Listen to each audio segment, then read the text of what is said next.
ସିଂହ କାମୁଡ଼ି ଦବ କେଡେ ମୂର୍ଖଟା କିରେ ପଥର ସିଂହ କାମୁଡି ପାରେ? ଯଦି ବାହାରେ ଥିବା ପଥର ସିଂହ ତତେ କାମୁଡ଼ି ପାରିବନି ତାହେଲେ ମନ୍ଦିର ଭିତରେ ବସିଥିବା ପଥର ଠାକୁର ତୋ ଡାକ କେମିତି ଶୁଣିପାରିବେ? ଯଦି ପ୍ରକୃତରେ ତୁ ଭଲ ପାଉଛୁ, ଯଦି ତୋର ମନରେ ଭକ୍ତି ଅଛି, ଚାଲ ଘରେ ଥିବା ଜୀବନ୍ତ ଠାକୁରକୁ ଯାଇକି ମୁଣ୍ଡିଆ ମାର। ଯୋଉଦିନ ଘରେ ଥିବା ଚଳନ୍ତି ଠାକୁରକୁ ତୁ ଖୁସି କରିଦେବୁ, ସେଦିନ ଏଇ ମନ୍ଦିରରେ ଥିବା ଠାକୁର ଆପେ ଆପେ ତୋ ଉପରେ ଖୁସି ହେଇଯିବେ। ଯା। ତୁମ ଆଖି ଖୋଲିଦେଲେ ସାଙ୍ଗ, ତୁ ଠିକ କଥା କହୁଛୁ। ଚାଲ ଯିବା ଚାଲ।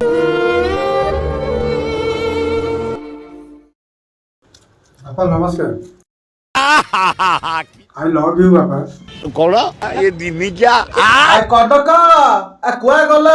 ଆସ ଆସ ଦେଖିବ ତମେ ଗୁଣରେ ସକାଳୁ ମଦ ପିଇକି ଆସିକି କଣ ଆଇ ଲଭ୍ ୟୁ କହୁଛି।